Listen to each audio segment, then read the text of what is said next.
할렐루야. 하나님께서 오늘도 함께 하시는 줄로 믿습니다.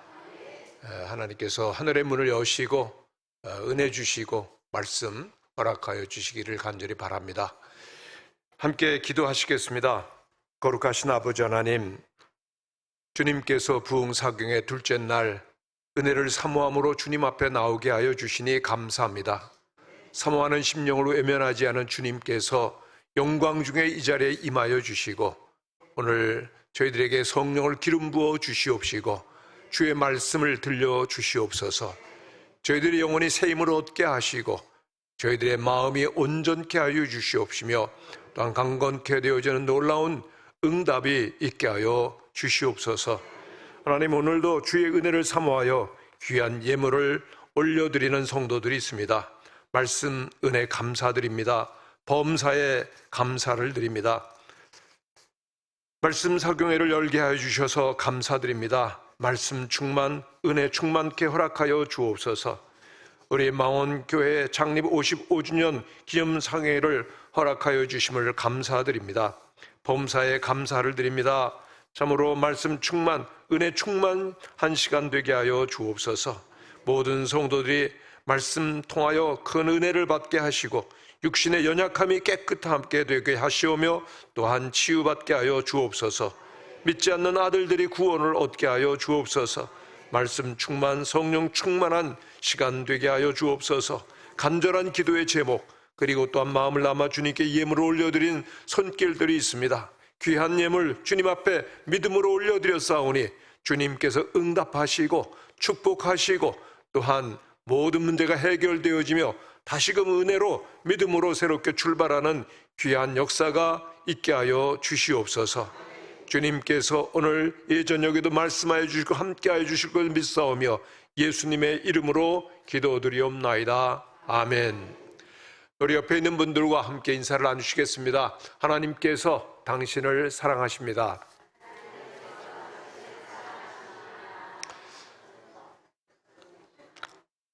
저는 무학교에서 우리의 정중 목사님과 함께 행복한 사역을 했었는데요. 목사님께서 목회하시는 우리 망원교회 와서 어제 오늘 지내면서 와, 이렇게 행복한 교회가 있을까 그런 생각이 들었어요. 여러분들은 그렇지 않으세요? 우리 목사님께서 우리 장로님이 너무나 따뜻하고 너무나 사랑이 많으시대요. 그런 교회가 여러분 있는 줄 아세요? 많지가 않아요. 그리고 또 장로님들은 우리 목사님 너무나 훌륭하시다고 막 칭찬하시는데 제가 깜짝 놀란 거예요. 야, 참 행복한 교회다. 가화만사성이라고요. 가정이 화목하면 모든 일들이 풀린다고 그러는데 우리 망원교회가 앞으로 놀랍게 부흥하고 놀랍게 하나님께 쓰시는 교회가 될 줄로 믿습니다. 하나님께서 서울에 많은 교회가 있지만은요, 앞으로 크게 쓰시고 부흥이 일어날 교회가 있는데 어느 교회입니까? 제 귀에 잘 안 들리는 것 같아요. 다시 한번 여쭤보겠습니다. 앞으로 하나님께서 크게 부흥하시고 축복하실 교회가 있는데 어느 교회입니까? 네. 하나님께서 앞으로 크게, 지금도 귀하게 쓰시지만 앞으로 더욱더 크게 은혜롭게 쓰실 목사님이 계신데 어느 목사님입니까? 참고로 저는 김창근인데요. 우리 정준 목사님과 더불어서 앞으로 망원교회가 큰 부흥과 하나님의 축복을 경험하게 될 줄로 믿습니다. 말씀을 준비하고 기도하는 가운데 참 이 행복한 망원교회가 앞으로도 더욱더 크게 은혜 받고 그리고 또한 부흥하면 좋겠다 그랬는데 문득 그 교회 이름이 생각이 나는 거예요. 망원교회. 그래서 망원교회라고 하는 망원의 뜻이 뭘까 하고 찾아보고 기도를 했는데요. 망자는 바랄 망입니다. 바라다, 내다보다, 전망하다라고 하는 뜻이 있는 것이죠. 뜻이 얼마나 좋은지 모릅니다. 멀리 내다보는 꿈이 있고 비전과 희망이 있는 게 어느 교회입니까? 망원교회죠. 원이라고 하는 것은 뭘까? 원은요, 멀 원입니다. 이걸 보고 더 깜짝 놀랐어요. 먼 곳을 바라보는 거예요. 열방을 바라보고 그리고 영광 주이신 하나님을 바라보는 그러한 은혜가 있는 교회가 참으로 망원교회로구나 생각하니까 가슴이 뜨거워지는 겁니다. 원자는 멀 원자고요. 그리고 또 거기에는 깊다는 뜻도 있고 심오하다는 뜻이 있는 겁니다. 이야, 교회 이름 치고 이렇게 좋은 교회 이름이 또 있을까 하는 생각이 드는 거예요. 여러분 별로 안 좋으세요? 너무 참 교회 이름과 같이 앞으로 하나님께서 큰 꿈과 비전을 가지고 놀랍게 부흥하게 하실 것이다 생각을 가지는데 딱 하나님께 말씀을 주시는데요. 이런 말씀을 주시는 겁니다. 여호와의 말씀이니라. 너희를 향한 나의 생각은, 하나님께서 여러분들을 향한 생각이 뭘까? 우리 교회를 향해서, 나를 향해서 주시는 생각이 뭘까? 말씀하시기를 여호와의 말씀이니라. 너희를 향한 나의 생각은 내가 하나니 평안이요 재앙이 아니니라. 그 다음 말씀이 참 은혜가 되는데 미래와 희망을 주려 하는 것이니라. 아멘입니까? 미래라고 하는 것이 멀다는 것 아닙니까? 멀리 있는 미래를 말하는 것이고, 여기에 희망이라고 하는 것이 희망, 바란다는 거 아닙니까? 비전을 가지고 멀리 내다보면서 미래를 향해서 힘차게 나아가는 우리 망원교회가 될 줄로 믿습니다. 참으로 하나님 약속하신 말씀을 붙들고 그리고 생명을 걸고 나간다면요, 큰 부흥이 있게 되는데, 한번 이 약속이 어디 있는가를 찾아보시면 좋겠습니다. 에레미야 29장의 말씀 다 찾아보시기를 바랍니다. 에레미야 29장, 구약 성경에 우리 이사야 있고 에레미야, 우리 제가 가진 성경으로는 1098페이지입니다. 1098면 29장 11절에 있는 말씀을 우리 함께 읽겠습니다. 시작. 여호와의 말씀이니라. 너희를 향한 생각을 내가 아나니 평안이요 재앙이 아니니라. 너희에게 미래와 희망을 주는 것이니라. 아멘. 여기 망원교회가 여기 있더라고요. 미래와 희망. 바라볼 망이 있고요. 미래, 먼 곳, 깊은 곳, 바로 여기에 이 말씀이 있는데, 이 말씀대로 하나님께서 여러분들의 삶에, 영혼의, 가정의, 교회 축복을, 미래를 주시기를 간절히 바랍니다. 그런데 하나님께서 이렇게 부어주시려고 하는데 한 가지 조건이 있다. 이것이 이루어지길 여러분 원하십니까? 그렇다면 11절, 12절 말씀도 함께 읽겠습니다. 시작. 너희가 내게 부르짖으며 내게 와서 기도하면 내가 너희들의 기도를 들을 것이요 너희가 온 마음으로 나를 구하면 나를 찾을 것이요 나를 만나리라. 아멘이십니까?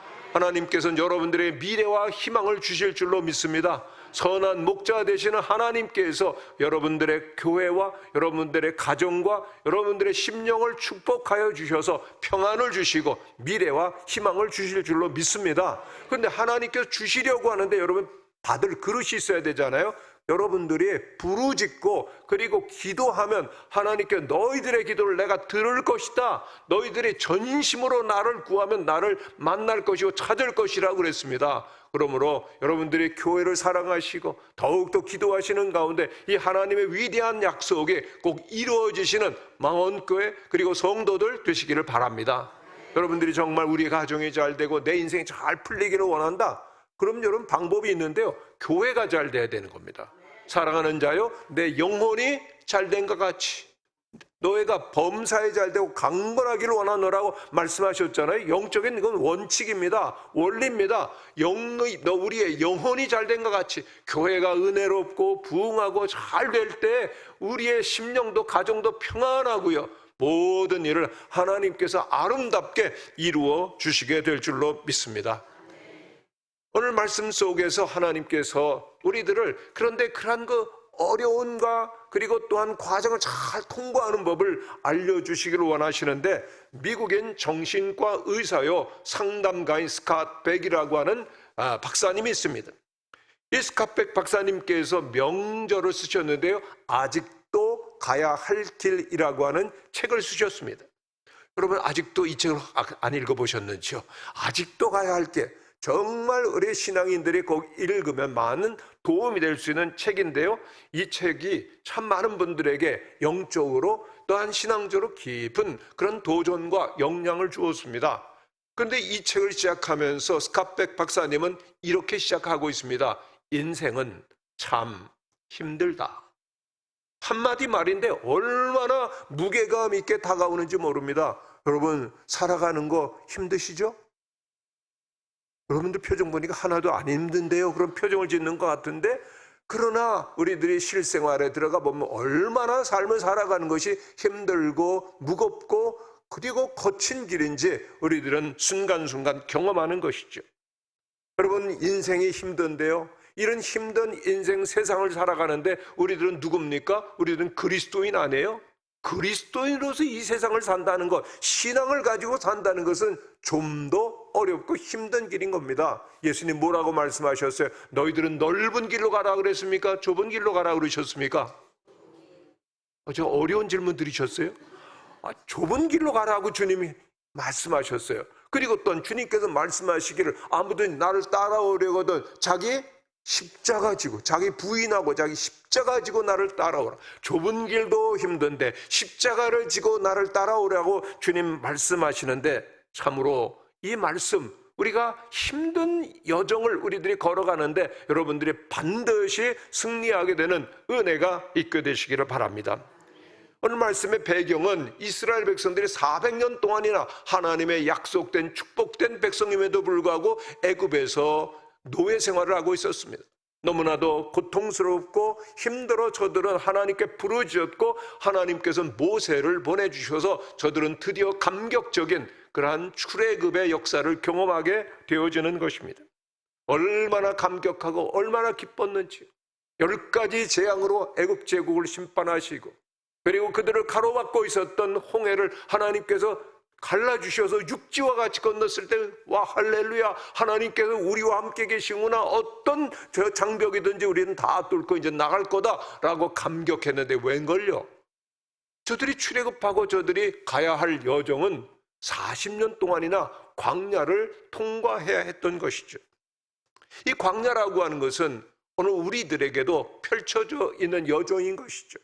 이 여정을 어떻게 우리들이 잘 지날 수 있을 것인가? 참으로 그 비결이 필요한데, 오늘 첫 번째 비결은 뭔가 하면요, 이 광야를 잘 지나려고 하면은 먼저 우리의 자신을 비워야 한다는 겁니다. 내려놓아야 한다는 겁니다. 한번 따라해 주시길 바랍니다. 비워야 합니다. 내려놓아야 합니다. 광야는 외롭고 힘든 것이죠. 두려운 것입니다. 성지 순례를 가보면은 광야 체험을 하게 되는데, 광야에 가면요, 참 대낮에는 50도, 막 40도 뜨거운 태양 아래서 막 장렬하는 사막과 광야가 전개되는 것이죠. 밤이 되면요, 기온이 급강하되어서 온몸을 뚫고 들어오는 추위가 있는 곳, 살 수가 없는 곳이에요. 거기다가 광야는 길도 없고요, 먹을 양식도 구할 수가 없고 물도 구할 수가 없는 겁니다. 거기다 무슨 맹수도 있고 독충들도 있고요. 그래서 그 광야는 결코 살 수 없는 곳이라고 할 수가 있습니다. 그러나 사람이 살기 위해서 할 수 없는 그러한 그 척박한 상황이기 때문에 해야 하는 일, 그리고 할 수 있는 일 하나가 있는데 뭘까요? 하늘을 저절로 바라보게 된다는 겁니다. 여러분, 신앙생활하다 우리 인생 살다가 하나님 찾을 때 어떤 때요? 내가 모든 것 할 수 있을 때는 사실은 하나님 별로 간절히 찾지 않죠. 그러나 모든 것이 막혀진 것 같을 때 우리들은 하나님을 찾게 되는 줄로 믿습니다. 또 광야는 하나님께서 인도하시는데, 그러므로 그것은 저주나 그리고 또한 우리들에게 힘든 여정을 일부러 주시는 것이 아니라 하나님을 바라보라고, 하나님과 가까워지자고 우리를 불러주시는 줄로 믿습니다. 그렇습니다. 광야 우리에게 열려질 때, 광야 우리에게 펼쳐질 때 여러분 낙심하지 마시고 하나님을 만나고 하나님을 찾고 하나님과 함께하는 은혜가 있게 되시기를 간절히 바랍니다. 그런데 우리들이 하나님을 깊이 만나기 위해서 필요한 한 가지 조건이 있는데, 우리의 자신을 철저히 하나님 앞에서 비우고 내려놓는 것이죠. 모세가 그랬습니다. 모세는 애굽에서 40년 동안 왕자로 지냈었죠. 그러나 그는 자기의 뜻을 따라서 살아가다 그만 사람을 죽이는 그러한 일을 하게 되었고 40년 동안 광야에서 목자로 살게 됩니다. 목자로 사는 동안 그는 철저히 왕자로서의 어떤 특권의식과 모든 것들을 다 내려놓고 비우는 가운데 어느덧 하나님을 만나고 하나님의 부르심을 받고 이스라엘 백성의 지도자가 되었던 것이죠. 오늘 우리들이 정말 이 광야를 지나는데, 정말 성공적으로 지나는데 필요한 조건은 우리를 비워야 하고 내려놓아야 한다는 것입니다. 그러면 주님께서 우리의 빈 마음 가운데 우리에게 찾아오시고 함께 하시고 인도하여 주시는 줄로 믿습니다. 저는 국민학교 5학년 때 집안이 완전히 파산했습니다. 아버님께서 사업을 하시고 꽤 부유하게 살았었는데 어느 날 사업이 다 망하시고 극도의 가난을 경험하게 되었는데요. 빚쟁이들이 집에 와가지고 한 달이고 두 달이고 떠나질 않는 겁니다. 그래서 빚을 진다는 게 이렇게 무서운 일이구나 철저히 깨닫고 저희 인생 가운데 절대로 빚지지 않는다. 또 빚도 그렇게 누구에게 돈을 꿔주는 일을 하지 않는다. 차라리 주면 주지, 도와주면 주지, 받기 위해서 돈을 거래하는 일은 안 하겠다라고 하는 철학이 생겼었습니다. 얼마나 어려웠는가 하면 한 20여 년 동안, 초등학교 5학년 때부터 시작해서 한 20여 년 동안 그렇게 가난을 경험해야만 했었는데, 고등학교 1학년 때는요 그저 집에 먹을 밥도 없기 때문에 도시락을 1년 동안이나 싸가지를 못했었습니다. 그리고 또한 집안이 너무나 어려워가지고요, 서대문에 가면은 서대문 그 교도소 뒤에 동문 옆에 보면은 그 안산이라고 있는데, 안산 꼭대기에 옛날에 판잣집들이 많았어요. 아십니까? 그런데 그 판잣집에서요, 판잣집 중에서도 가장 높은 곳에 살았습니다. 요즘에 산 높은 데는 뭐 부자들이 삽니다만 그때는 가난한 사람들 살았어요. 그리고 그때 그 산에는요 수도도 안 올라왔기 때문에 전기는 끌어왔지만은 물찌개로 기어야 했어요. 그래서 거기에 살 때는 제가 학교 갔다 오면은 물찌개를 지어가지고, 그리고 집에다가 몇 통을 갖다 놔야 그 다음에 그 하루가 끝나는 그런 일과를 보냈는데, 처음에는 물찌개를 지니까요 출렁출렁거리고 올라가니까 한 반밖에 안 남더라고요. 나중에 자꾸만 지니까 이게 익숙해져 가지고 휘파람 휙휙 불으면서도 올라가는 물 한 방울 그렇게 안 흘리는 그러한 도사의 경지에 이르게 되었습니다. 근데 그렇게 밥도 못 먹고, 그래서 밥도 못 먹고 그래서 죽을 먹고 굶주리는 일들이 많았는데, 지금 생각해 보니까요, 그게 하나님께서 목회 훈련을 시키신 거예요. 여러분, 밥이 없어서 못 먹었다, 이게 무슨 훈련입니까? 금식 훈련을 시키신 거예요. 그때 고등학교 때부터요. 그리고 또한 물찌개 지고 나가는 것은요, 장차 너는 목회자가 되어서 은혜의 그 생수를 전하는 일을 해라, 그렇게 훈련을 시키셨던 것 같습니다. 그러나 제 마음속에는요 정말 가난하고, 그리고 또한 힘든 삶이 아주 싫었어요. 너무나 힘들었습니다. 그래서 반항의식이 철저하게 제 마음속에는 있었던 것 같아요. 그래서 저는 신촌에서 나중에 학교를 다니게 되었는데, 신촌에서 학교 다닐 때는 공부는 안 하고요, 맨날 제가 잘했던 게 뭔가 하면은요, 죄송합니다, 그때는 예수 안 믿었을 때거든요, 술 먹는 거, 그리고 또한 노는 거, 뭐 이런 거 하는 거 잘했어요. 그 신촌 그 광장에 가면은 신촌 시장이 있는데, 신촌 시장에 가면은 아주 값싼 막걸리들 마음대로 먹을 수 있었거든요. 막걸리 먹고, 그 다음에 또 그 광장 그 신촌 로타리에 그 당시에 지금 큰 빌딩이 됐지만 거기에 조그마한 3층 빌딩이 있었는데, 2층에는 다방, 3층에는 당구장이 있었는데 거기에 저희 아지트였습니다. 2층 갔다 3층 갔다, 학교에서 공부는 안 하고요, 반항적으로 방탕하게 제가 그렇게 살았습니다. 그러다 보니까 당구 실력이 막 좋아가지고요, 당구를 그만둘 때 400을 쳤습니다. 그랬더니 소 몇 마리 잡아먹었겠네 그러더라고요. 근데 그렇게 방탕하고 방황하다가, 제가 어저께 좀 말씀드렸습니다만 군대 갔다 오고 졸업반이 됐는데도 정신을 못 차려가지고요, 중간고사가 끝났는데 너무 기분이 좋아가지고 술 먹고, 그때 제가 화곡동에 살았는데 화곡동까지 술 먹고 그냥 취해가지고 건너가 버렸어요. 김포광 그 굴다리가 있는데 거기 넘어가 버렸습니다. 그래서 밤중에 내려오다 비틀비틀거리고 집을 찾아가다가 그만 큰 4.5톤 트럭에 제가 부딪혀가지고 오른쪽 다리가 완전히 절단이 된 거예요. 물이 완전히 나갔습니다. 그래서 정신을 차려보니까 세브란스 병원에 입원을 해 있는데, 무릎을 수술하고 났는데 수술한 의사들이 그러는 거예요. 이 청년은 수술은 잘 됐는데 워낙 많이 다쳐가지고 평생 뻗종다리가 될 거다, 장애인이 될 거다 그러는 겁니다.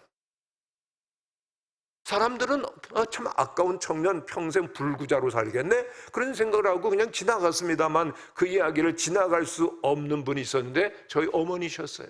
사랑하는 아들이 평생 불구가 되어서 뻗종다리가 되어서 불우한 인생을 살겠다라고 생각하니까 어머님은 받아들일 수가 없었어요.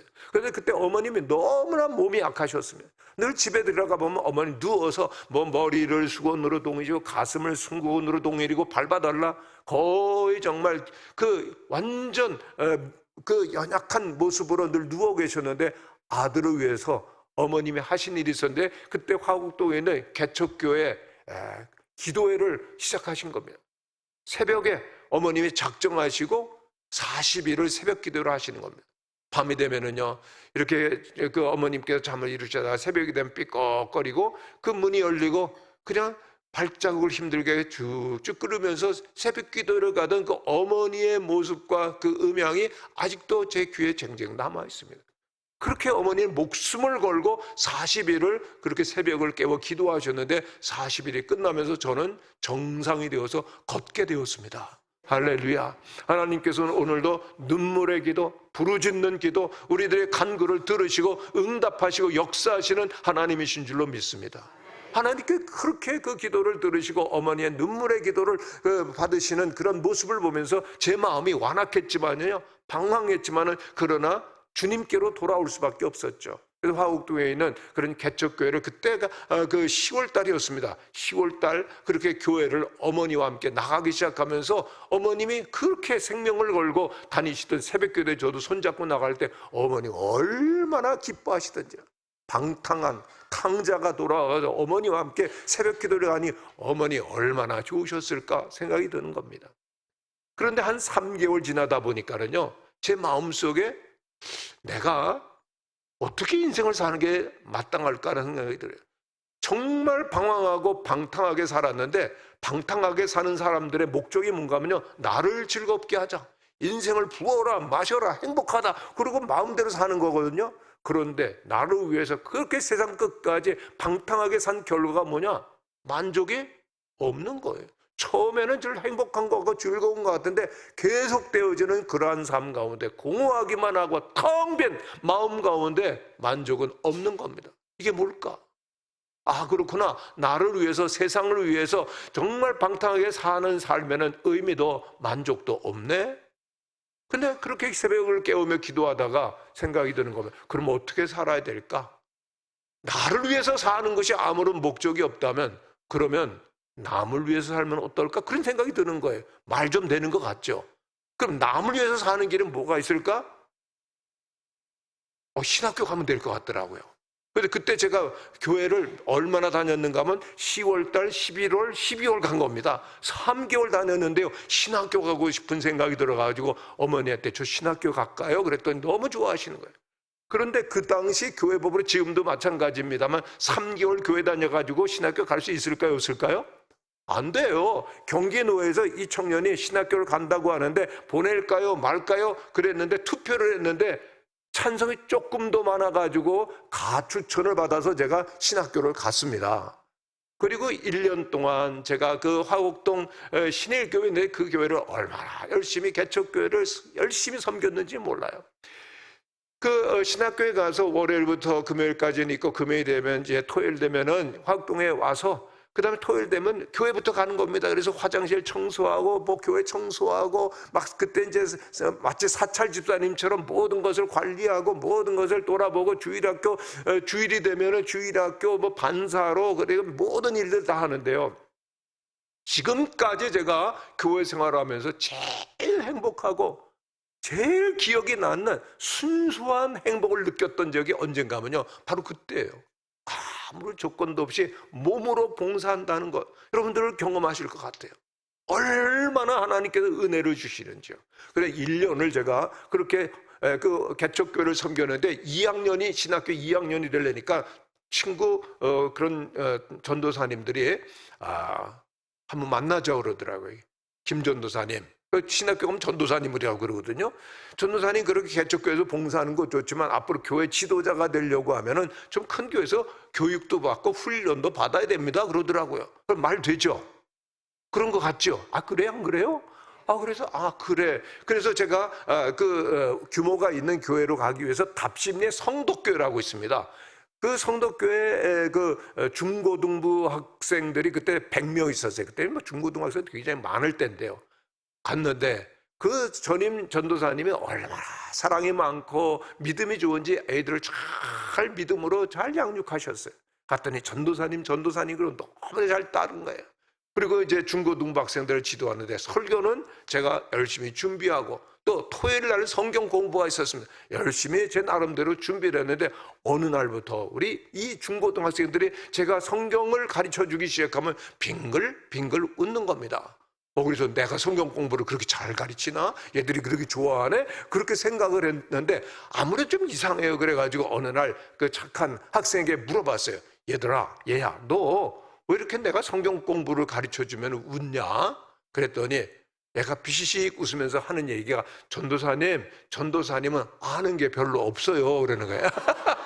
그런 얘네들은요, 모태신앙이에요. 뭐 목사님, 자제분도 있고 장로님, 안수생, 권사님, 어릴 때부터 성경 말씀 모시배도 귀에 모시배도 들어 다 아는데 저는 아는 게 있어야죠. 물론 1년 교회를 다니긴 했지만은요. 그러는데 제가 민망하잖아요. 그럼에도 불구하고 애들이 전도사님 너무나 사랑하고 잘 따르는 겁니다. 그래서 열심히 설교 준비하고 그래서 시간이 지났는데 이제 5월달이 지나고 6월달로 가게 되는데 교회에서 뭘 준비를 해야 된대요. 뭘 준비해야 될까요? 5월, 6월이 되면은 여름 수련회를 준비해야 된다는 겁니다. 그런데 문제가 생겼어요. 제가 여름 수련회를 한 번도 해본 일이 없거든요.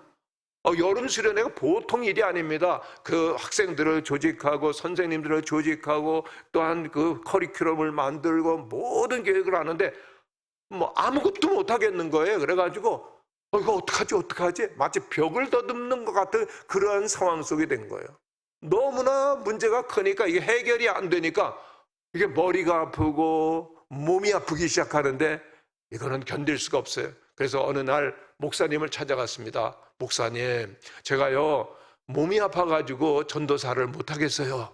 그랬더니 목사님이 뭐라 그러시는가 하면요, 목사님 그럴 때는 어떻게 해야 돼요? 전도사님 기도해 보세요. 믿음으로 하세요. 그러면 할 수 있습니다. 그래야 담임 목사님 아니십니까? 근데 목사님이 알았어요. 그리고 사표를 쭉 받으시는 거예요. 저는요, 제가 능력이 없어가지고 전도사 못하는 것보다는 담임 목사님 사표 받은 것 때문에 상처가 되더라고요. 지금까지도요. 근데 왜 받으셨는가 하면 그 중고등부 그 학생들 가운데 목사님 아들, 딸이 있었거든요. 저의 모든 정보가 다 들어간 거죠. 우리 전도사님 아는 게 없어요. 영적으로 밑바닥이에요. 우리 애들을 맡길 수 없다. 목사님이 염려하셨던 거, 우리 중고등학생들 사랑하셨기 때문에 사표를 딱 받았는데요. 그 다음엔 제가 갈 곳이 없더라고요.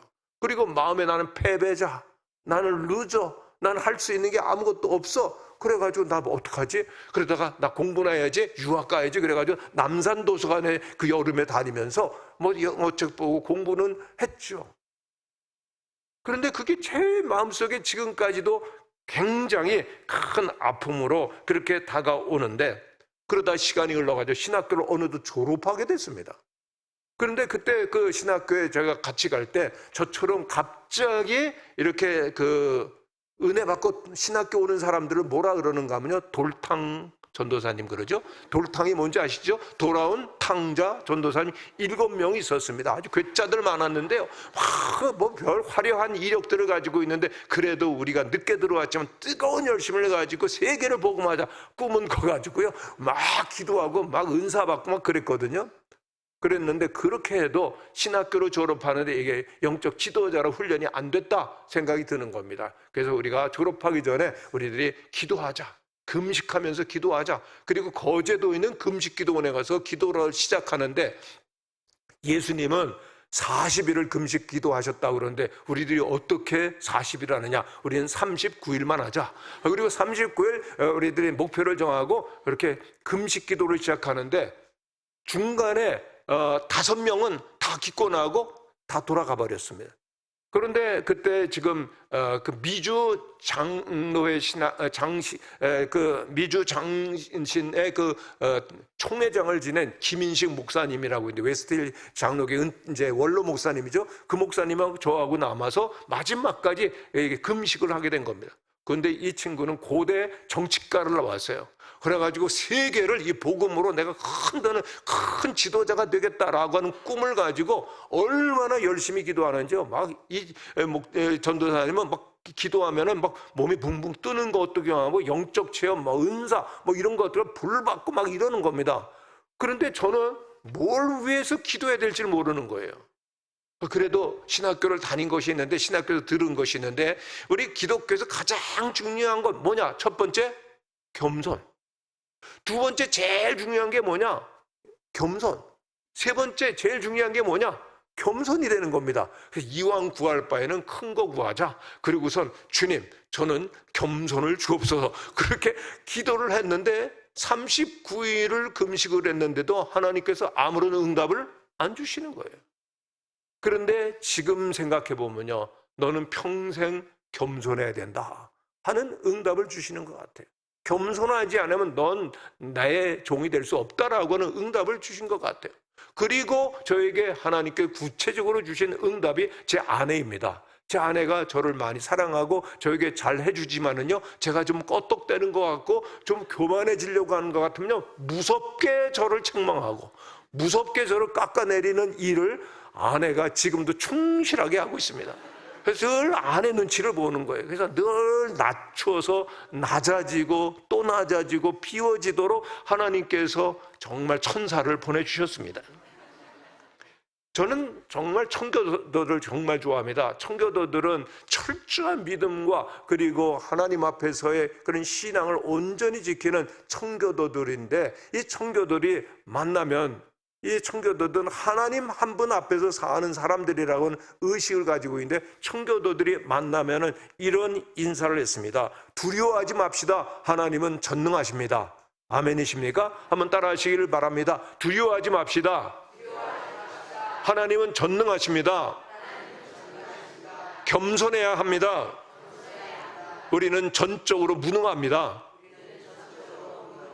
우리는 전적으로 무능한 존재이기에 피조물이기 때문에, 하나님께서 우리를 만드신 피조물이기 때문에 언제나 하나님 앞에서 겸손해야 됩니다 라는 인사가 얼마나 제 마음속에 남아있는지 모릅니다.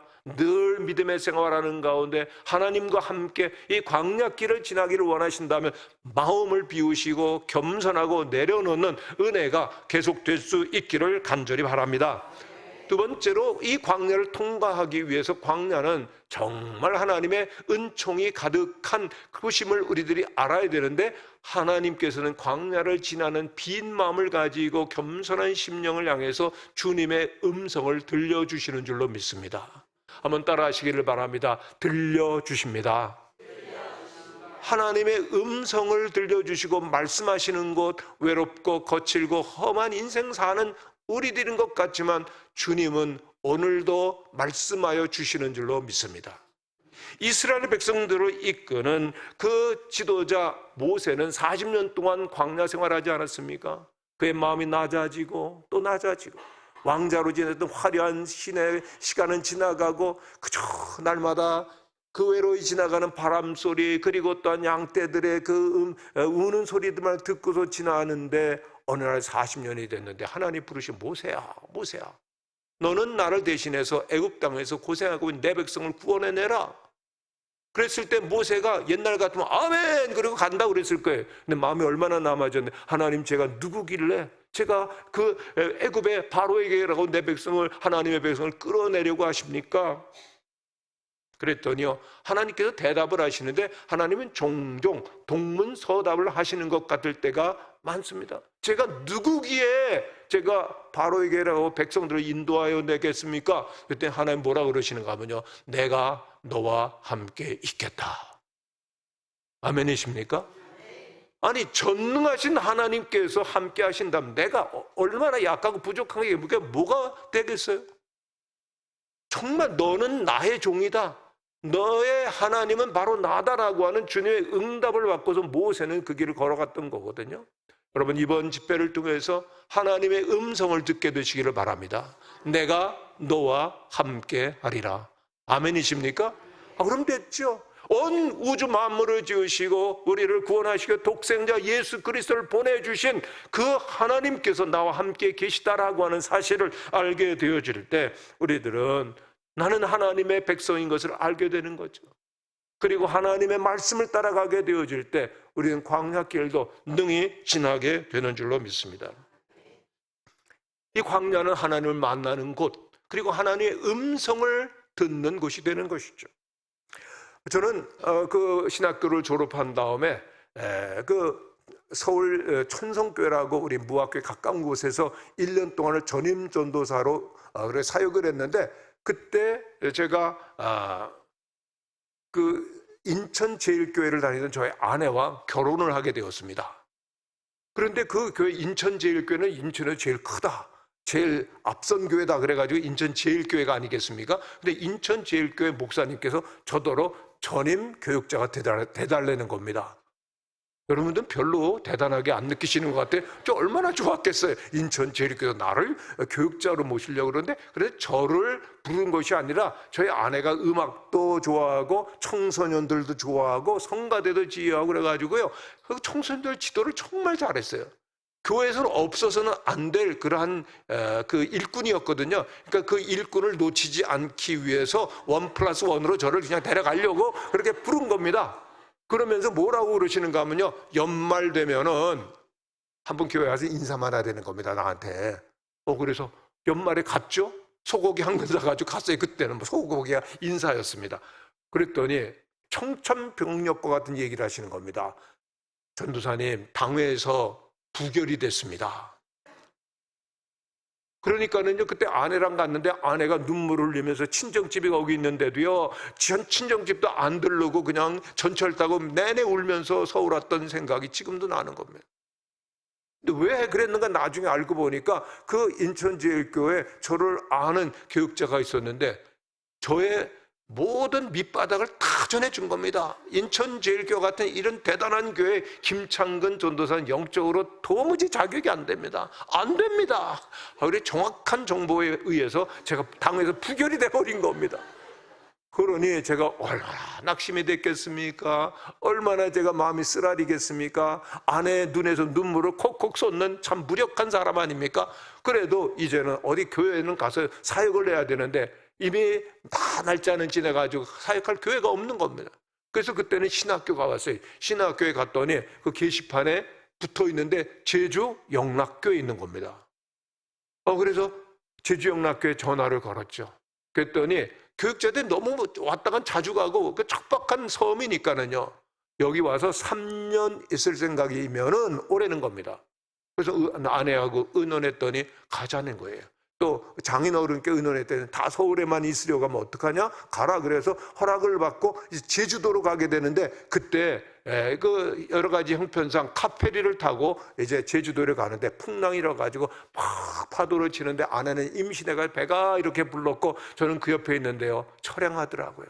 여러분, 그런 말 있잖아요. 사람은 나면은 서울로, 말은 나면은 제주로. 이게 귀양 가는 것 같더라고요. 제주, 정말 제주도 가니까 그다음 귀양살이 같은데 정말 거기 가니까는 말이 다른 거예요. 문화가 다르고 완전히 습관이 다르고. 제가 제주말 하나 여러분들이 알려드리겠습니다. 우뚝지형 야객형 뽀따마시. 무슨 말인지 아시겠어요? 우뚝지라고 하는 것은 우뚝선 어깨입니다. 어깨. 우뚝지영, 영이라고 하는 것은 그 접속사예요. 못못과 우뚝지영, 어깨와. 그 다음에 야객이라고 하는 건 목을 가리킵니다. 야객이 영. 그러니까는 어깨와 그리고 또한 목이 야객이형 뽀따맛이라고 하는, 뽀따라고 하는 것은 좁다는 거예요. 긴다는 얘기예요. 무슨 얘기인가 하면은 우리 아는 그 장로님 교수님이 계셨는데 이분이 양복을 하는데 옛날에는 가봉했잖아요. 그리고 가서 딱 해봤더니 여기 어깨가 끼고 그리고 목이 끼는 겁니다. 그래서 우뚝정 야객은 뽀따맛이 그런 거예요. 완전히 이거 완전 외국어예요. 방언이에요. 그런데 그때 저희 제주 출신인 이태음 전도사님이라고 정말 신실하고 존경받는 그분이 있는데, 그분이 저를 데리고 다니면서 통역을 해주셨습니다. 그리고 신방을 알려주시고 목회를 알려주시고, 그래서 전도사로 1년 제가 이렇게 신방을 하고, 그 다음에 1년 부목사가 됐는데, 그 당시 제주 영락교회는 교인이 장년 700명, 그리고 교회 학교 학생들이 한 300명, 제일 큰 교회였어요. 그런데 갑자기 그 목사님께서 육지로 가신다는 겁니다. 참고로 제주도에서는 육지에서 온 분들은 뭐라 그럴까요? 육지 것들 그럽니다. 왜냐하면 그렇게 그 사람들이 순수하고 정말 착한데, 육지에서 온 분들이 많이 상처도 주고 뭐 거짓말도 하고 그래가지고 좀 배신감을 많이 느끼는 것 같아요. 육지 것들이, 육지껏 목사가 육지로 가버리니까 갑자기 교회에서요, 정말 후임자를 못 구해가지고 난리가 난 겁니다. 장로님들이 전국을 다니면서 후임자를 찾으시다가 어느 날 저에게 오셔가지고 담임을 하라고 그러더라고요. 제가 그때가 35살이었는데 제가 못한다고 그랬어요. 왜요? 아니, 제가 중고등부 학생 100명도 못해가지고 사표를 낸 주제에 제가 어떻게 제가 담임한다고 그랬어요. 아, 저 못합니다. 저 유학 갈 겁니다. 3년만 지나면 제가 갑니다. 그랬어요. 그랬더니 장로님들이 실망하시고 또 전국을 다니시고서 다 이렇게 후임자를 구하시다가 못 구하시고 두 번째 오셔가지고 전 목사님 담임을 해주세요. 아주 두 번째 그러시는데, 그때는 이게 하나님이 원하시는 내가 못한다고 그러는 건 아닌가? 그런 생각이 들었어요. 그래서 기도해 봅시다. 그리고 상담도 받아보고 기도에 부탁했더니 해보자는 겁니다. 그래서 제가 35살 때 그 담임이 된 거예요. 여러분요, 담임이 되니까 바뀌는 게 많더라고요. 교육자 직원들의 방에서 담임 목사님 큰 방으로 옮겨주더라고요. 책상도 크고요, 방도 크고요. 그 의자를 앉아보니까 빙글빙글 잘 돌아가는 회전 의자예요. 그래서 앉아보서 딱 이제 담임 목사가 된 거예요. 그런데 의자는 잘 돌아가는데 안 돌아가는 게 있었으니 뭐가 안 돌아갈까? 머리가 안 돌아가는 거 어떻게 해야 될지요. 그런데 그때 마침 전임 목사님이 교회를 짓고 싶어 하셨어요. 교회가 막 부흥하고 그분이 정말 열심히 하셨거든요. 그래서 새로 교회를 지으려고 했는데 못 지으시고, 그리고 육지로 가셨는데, 교회를 건축하기 위한 땅을 사는 일, 뭐 준비하는 일이 착착 되니까 교회 불이 얼마나 좋은지 몰라요. 그래서 모든 일들이 정말 은혜롭게 되는데, 그때는 저는 아무것도 모르기 때문에 우리 당회라면 장로님들이 이렇게 합시다, 저렇게 합시다. 그럼 제가 뭐라 그러면 될까요? 아멘, 아멘. 그러면 이제 다 은혜롭게 되는 겁니다. 그런데 어느 날 장로님들이 우리 건축을 합시다. 그래서 제가 뭐라 그랬을까요?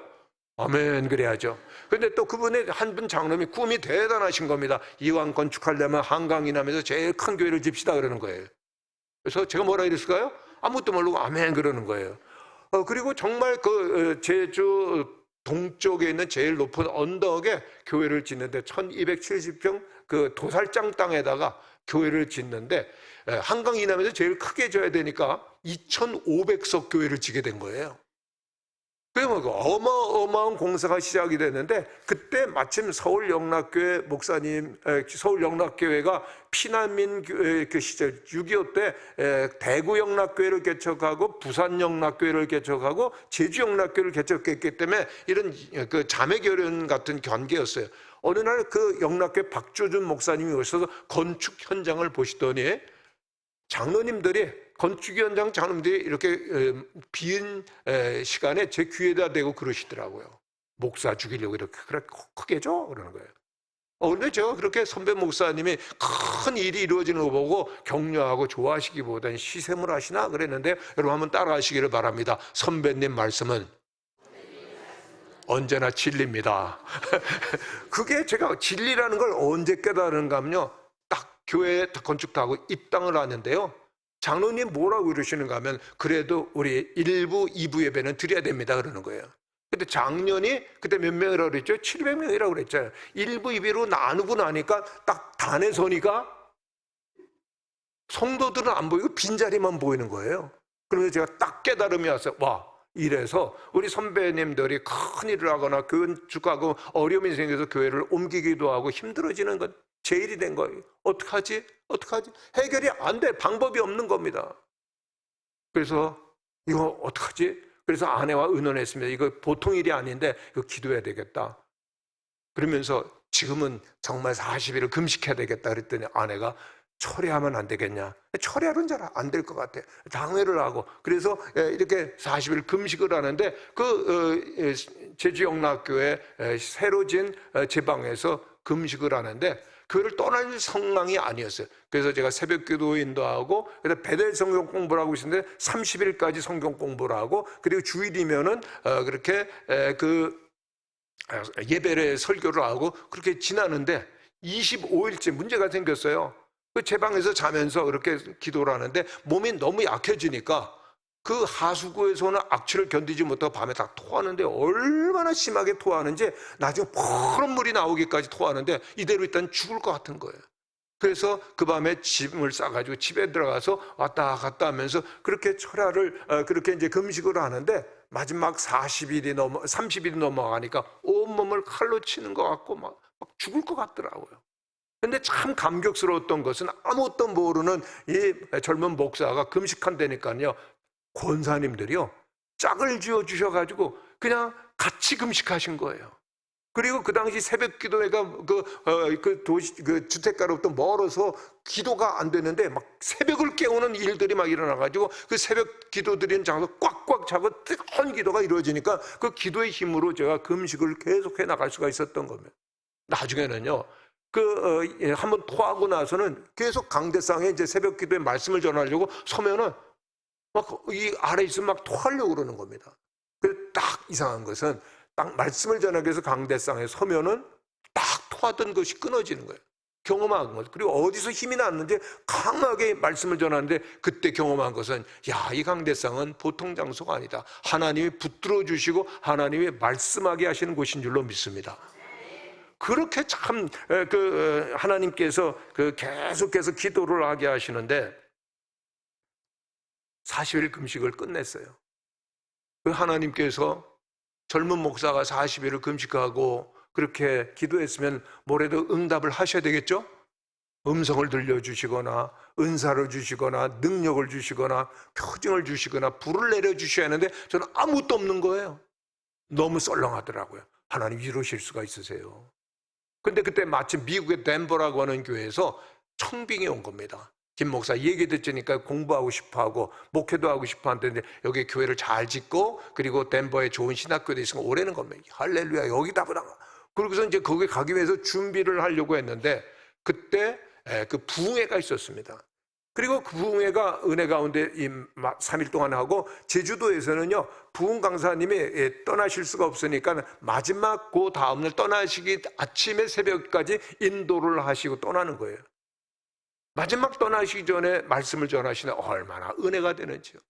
깊은 은혜를 받고 그리고 그 강사 목사님께서 우리 다 통성으로 기도합시다. 그 기도를 하려고 그러는데 제가 딱 일이 생겼습니다.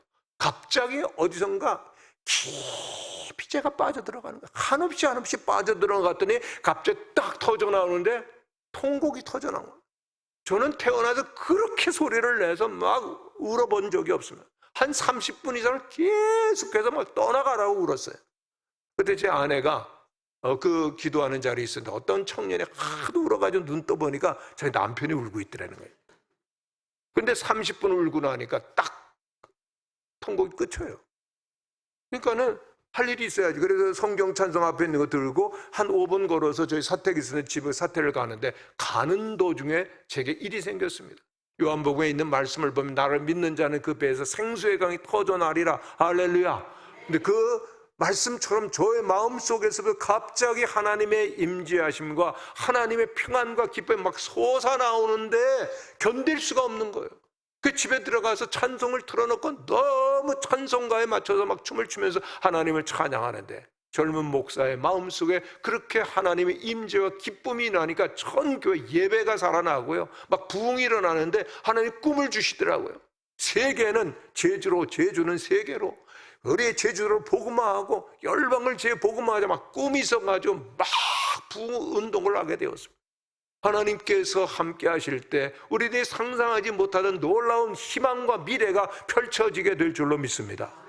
그런데 그때 하나님께서 제게 말씀해 주신 것이 있어요.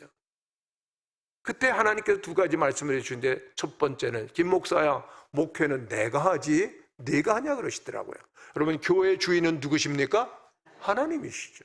교회를 붙들어 가시며 교회를 함께 하시는 분은 하나님이신, 내가 모든 걸 하는 것처럼 제가 무거운 짐을 지고 걱정하고 두려워했었던 거거든요. 맞아. 우리 교회 주인은 예수님이시지, 우리 교회 담임 목사님은 예수님이지. 그래서 제가 목회 철학 하나가 생겼는데, 나는 부목사, 어려울 땐, 더 어려울 때는 전도사, 내려가기만 하면 되는 겁니다. 우리 교회 담임 목사님 누구? 예수님. 그러니까는요, 예수님 따라가기만 하면 되는 거예요. 두 번째는요, 예수님 말씀하기, 김 목사야, 내가 올 날이 얼마 남지 않았다. 그때 이전에는 재림, 예수님께서 구름 타고 올라가신 대로 이 땅에 다시 오리라 하는 말씀을 들어도 아무런 감격도 기대도 소망도 없었어요. 그런데 우리 주님께서는 정말 살아계시고, 또한 이 땅 위에 영광 중에 재림하시고 세상을 심판하시고 하나님의 나라가 이루어진다, 천국이 있다고 하는 믿음이 생기니까는 모든 성도들이 얼마나 뜨겁게 믿음 생활하고 하나님께 나왔는지 모릅니다.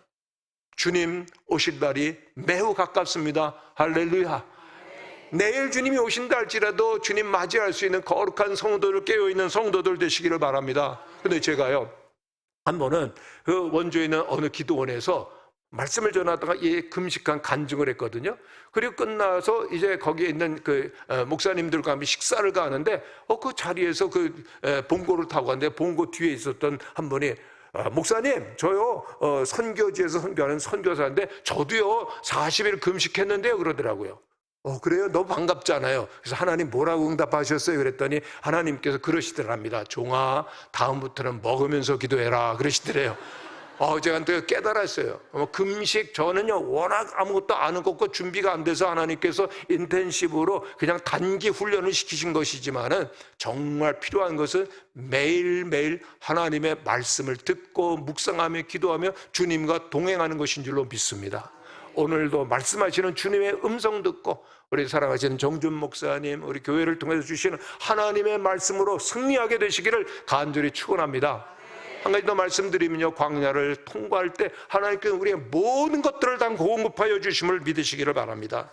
하나님께서 광야에서 구름 기둥, 그리고 또한 불기둥으로, 낮에는 불기둥으로 그 뜨거운 햇볕을 막아주시고 밤에는 불기둥으로 우리의 추위를 막아주시면서, 그리고 또한 우리들이 목이 마를 때는 반석에서 생수가 나게 하시고, 우리를 위해서 하늘에서 만나를 내려주시고, 고기가 먹고 싶다 할 때는 메추라기를 보내주셨던 하나님, 40년 동안에 이스라엘 백성들과 함께 하셨던 것이거든요. 그들이 옷이 해졌다, 신발이 해졌다, 그런 기록이 성경에는 없어요. 하나님께서 우리들의 광야와 같은 인생길 살아갈 때 주님을 바라보며 주님의 말씀에 붙들려 살아간다면 주님께서 우리에게 필요한 모든 것들을 다 공급하여 주시는 줄로 믿습니다. 제가 제주노회 교육부를 섬기고 있을 때 교육부 우리 목사님, 장로님들 수련회를 했었습니다. 그때 강사로 모셨던 분이 아주 특별한 분이었는데 강원대 총장이셨어요.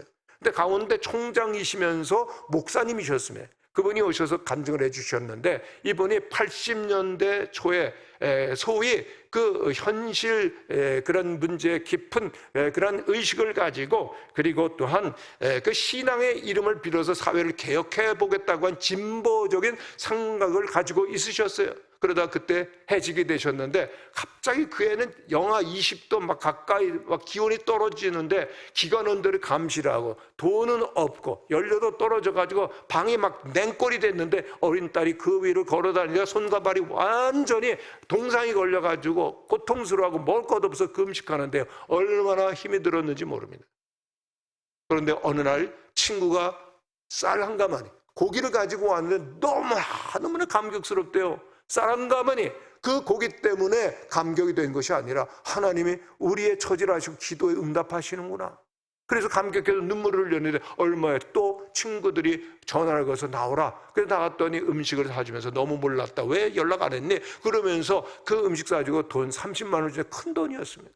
그래서 하나님께서 정말 이 처지를 아시고 함께 하시는데, 그런데 집에 들어갔는데 놀라운 장면을 봤는데, 딸이 너무나 이 손과 발에 이 동상이 걸려가지고 고통스러워하는데 너무 마음이 무너지는 겁니다. 그 딸을 보면서 그 부부가 하나님 앞에 정말 눈물로 기도했다. 하나님, 이 딸이 무슨 잘못이 있으면 너무 고통스러워요. 이 딸을 고쳐주세요. 하나님 살아계세요. 그 눈물로 기도를 했는데, 그 다음날 아침에 놀라운 것은 딸이 여전히 그 살이 깨끗하게 나와버린 거예요. 할렐루야. 그때 이 문선재 총장이 책상을 탁 치면서, 그렇다면 문제는 다르다. 뭐가 문제가 다르다는 거예요? 하나님은 저 멀리 우리와 상관이 없이 그냥 저 멀리 계시는 하나님인 줄 알았더니 우리의 기도를 들으시고 우리와 함께 하시는 분, 사랑하시는 분. 그래서 그 자리에 그는 결단을 하고 그리고 신학교로 가기로 해서 우리 장신대 후배가 된 거예요. 그래서 그 해직 교수가 됐었는데 목사도 되셨는데 그 당시 문제 상황이 좀 달라져가지고 복직이 되셨어요. 강원대요. 근데 그 당시 진보, 보수, 교수들이 쫙 나뉘어져가지고 학내 사태가 얼마나 힘들고 어려웠는지 모릅니다. 근데 그 문제를 해결할 분이 없는 거예요. 교수님들이 와가지고 문선재 교수에게 교수님, 우리를 위해서 총장이 돼주세요. 그래가지고 그 비강원대 출신으로는 최초로 총장님이 되신 겁니다. 그리고 그 상내 사태를 잘 해결하고 목사로서 총장이 되셨으니 뭐 하셨겠어요? 기도회 모임 만나고 그 다음에 그 의대가 그때 유치하는 문제가 있었는데 그 일을 위해서 전 직원들과 교수님들이 그 40일을 한 끼씩 금식하면서 기도를 하셨다는 거예요. 그래서 그 강원대 의대가 가게 된 겁니다. 그 간증을 하는데 제주도에 있는 목사님 장로들이 한탄을 하셨어요. 왜냐하면 원래 그 의대가 어디로 오게 되는가 하면 제주도로 오게 됐었어요. 아니 국회의원들 요를 통해서 다 로비해뒀거든요. 그런데 하나님께서 로비한 사람들 손들어 주시겠어요? 기도한 사람 손들어 주시겠어요? 그래서 그 강원대로 갔을 때 저희들이 얼마나 저희들이 한탄했는지 모릅니다. 우리가 믿음이 없었구나, 기도해야 되는구나. 그러면서 강원대 총장 그 문선재 목사님께서 마지막으로 이렇게 간증을 마무리하셨습니다.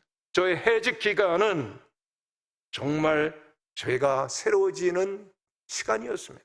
철저하게 인간 중심에서 저는 하나님 중심으로 바뀌었습니다. 이제는 전적으로 하나님만 의지하며 한 걸음 한 걸음 나아가고 있습니다. 할렐루야. 우리의 인생길을 사는 동안 우리에겐 광야의 경험을 하게 되어 있어요. 원치 않은 그 외롭고 힘들고 거친 광야를 걸어가지만 우리의 마음을 비우고 또 우리에게 말씀하여 주시는 주님을 의지하며 나갈 때 주님께서는 우리의 모든 것들을 공급하여 주시는 줄로 믿습니다. 어저께 제가 손녀 얘기했었죠. 4살짜리, 6살짜리. 얘네들이 얼마나 아름다운 믿음을 가지고 있었는지 모릅니다. 그런데 청천벽력과 같은 그런 일이 생겼는데 이 손녀를 사랑하는 이모가 있었는데 그 이모는 애가 없었어요. 그러니까 마치 엄마처럼 동생인데 저희 그 며느리 동생인데 그렇게 얘 엄마처럼 돌봤어요. 그런데 30대 중반도 안 됐는데 그때 갑자기 돌연사예요. 이 뇌정맥류라고 그래가지고 터져가지고 그냥 죽어버린 거예요. 그러니까는 제 그 손녀가 막 맹붕인 겁니다. 얘가 막 밤에는 그냥 그 가위에 눌리고 막 울고 막 슬픔에 잠기고 두려움에 잠겨가지고 어쩔 줄을 모르고 하나님에 대한 마음이 딱 식어져 버린 겁니다. 그리고 얘 엄마들도 얘 며느리도 너무나 슬픈 거예요. 사랑하는 딸 둘만 있었는데 동생이 죽었거든요. 갑작스럽게 해결이 안 되는 거예요. 우울증에 빠지고 헤어나지 못한 이대로 볼 때 안 되거든. 제 둘째 아들이 내가 애들은 볼 테니까 밤에 당신은 기도해야 돼. 기도 안 하면 안 돼. 그래가지고 저녁이 되면 계속해서 기도를 하는 가운데 이 아내가 은혜를 받았습니다. 성령 체험을 하고 방언을 하고 열심히 기도하는 가운데 그 슬픔과 어려움들을 극복하게 되는데 이 며느리가 그 학원 영어 강사예요. 외국어를 잘하는데 방언을 하는데 어느 날 이게 좀 이상한 게 느낌이에요. 그게 꼭 불어 같은 겁니다. 근데 섬기는 교회에 불란서에 가서 공부하던 학생이 와서 잠시 봉사를 하는데 그 학생이 물어봤어요. 내가 방언을 하는데 이게 꼭 불어 같다고. 그래서 한번 해보라고. 그때 딱 놀라면서 그 4마디 말이 계속 반복되는데 그 방언 속에서 첫째는 십자가, 두 번째는 영광, 세 번째는 사랑, 네 번째는 왜냐하면. 너 왜냐하면 알고 싶지. 십자가의 길로 아니? 내가 널 사랑한다. 너에게는 영광이 있다. 그러면서 이 며느리가 얼마나 마음의 그 상처를 치유받고 은혜로 다시 서서 제 둘째 아들도 이제 그 신학의 길을 온전히 가고 목회의 길을 걸어가게 되었는데 문제는 이 딸이죠. 근데 갑자기 집안에 문제가 생겨가지고 저희 집에 와서 석 달을 함께 지날 때가 있었습니다. 근데 저희 집에서는 어떻게 하는가 하면요, 꼭 저희 집은 가정 예배를 드립니다. 부부 저희 둘이 있을 때 꼭 기도하고 손잡고, 여보 잠자기 전에는 꼭 이렇게 얘기합니다. 여보 사랑해, 잘 자. 여러분들도 그렇게 하시죠? 오늘 가서 꼭 그렇게 하시기를 바랍니다.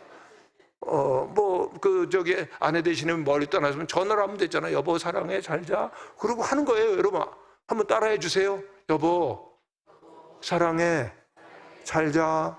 뭐 이상합니까 여러분요?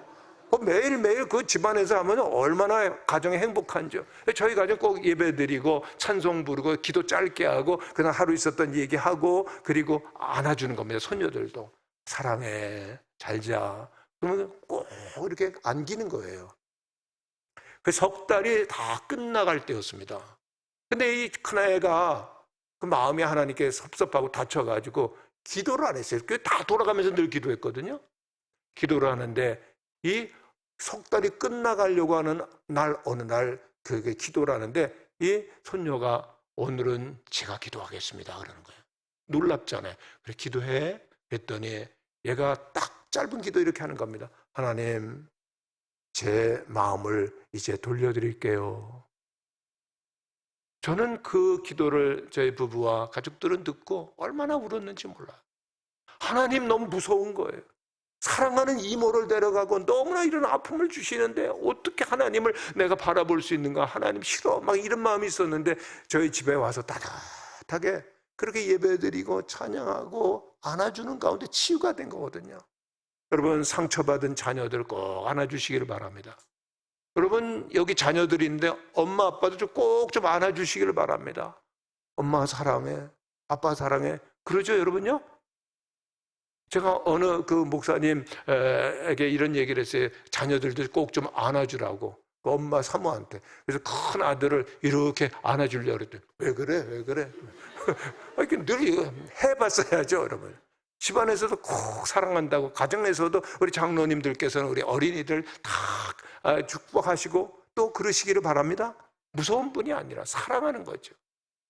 하나님께서는 우리에겐 생각지 못하고 그리고 견딜 수 없는 아픔을 주시고 광야에 외롭고 힘든 길을 걸어가시게 하는 것 같지만 하나님은 사랑이신 줄로 믿습니다. 하나님의 생각은 우리의 생각과 다르고 우리의 생각보다 너무나 높고 우리의 길과 너무나 다른 길로 우리를 인도하시는데, 하나님과 함께 가기만 하면 반드시 우리의 길을 승리로 그리고 축복으로 나아가게 하여 주시는 주님이신 줄로 믿습니다. 그렇습니다. 이제 우리들이 살아가야 될 길, 모든 세상처럼 외롭고 거칠고 힘든 세상을 살아가게 될지만은, 그러나 주님께서 낮에는 구름 기둥으로 밤에는 불 기둥으로 우리와 함께하여 주시는 줄로 믿습니다. 아침마다 곤고한 우리의 심령을 위해서 하늘의 만나 말씀을 허락하여 주실 것이고, 우리의 심령을 위해서 생수를 허락하여 주실 것이고, 그리고 우리를 인도해 주시는데, 여러분 광야는 절대로 종착지가 아니에요. 광야는 과정입니다. 우리를 위해서는 젖과 꿀이 흐르는 희망과 미래가 있는 아름다운 가나안 땅으로 우리를 지금 인도하여 주시는 줄로 믿습니다. 광야에서 쓰러지지 마시고 하나님의 말씀을 듣고, 그리고 하나님께서 공급하여 주시는 은혜와 능력으로 이 광야를 통과하고 우리 사랑하는 후손들에게도 아름다운 미래를 남겨줄 수 있는 우리 망원교회 성도님들, 우리 모든 하나님의 백성들 되시기를 간절히 축원합니다. 기도하겠습니다.